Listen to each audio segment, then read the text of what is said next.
how to remove the headlights on a BMW f10 like a pro. Well, because I tried it so many times and because I perfected the methods by doing it so many times, this is what I would like to share with you guys. So ideally, if you don't want to introduce any secondary damage to your bumper or to other plastic trims, when removing the headlights, you should remove wheels, inner wheel lining, front bumper, and only after that go for the headlights. This is because the headlights are held in place by 4 screws. 2 of them or 3 of them are quite easily accessible, but the 4th one, the one that is closer to the radiator, underneath the headlight and closer to the radiator, is quite hard to remove. So I tried it both ways. I tried it with the wheels on the car. I tried it also by removing everything, and I've noticed that for me it's even faster and easier to do it the proper way, or what I consider the proper way, and remove wheels, wheel lining, front bumper, and after that the headlights. Many of the steps that are shown in this video have already been covered in previous videos, so I will link those ones in the description. And should you need more clarity, watch those videos, and after that try to do the work.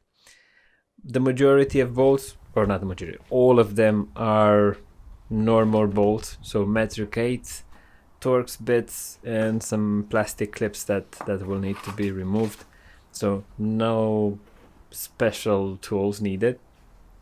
Also, when removing the bumper and when removing also the headlights, make sure that everything is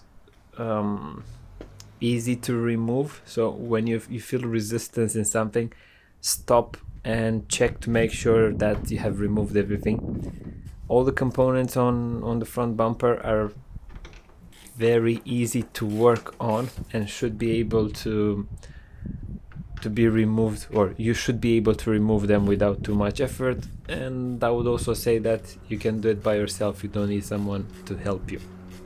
Coming back to the headlight, 4 bolts, 1 silver on the top bit, 3 black ones, all the same. The one that is closer to the radiator, that will be the most hardest to remove.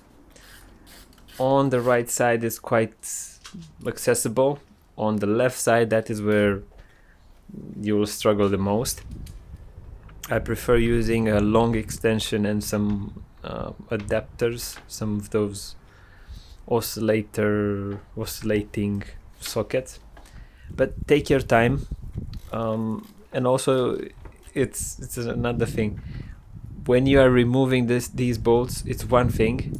Think about how much hassle you would have to put it back on if you wouldn't remove the wheel and the lining. This being said, once you remove those bolts, everything else is quite simple.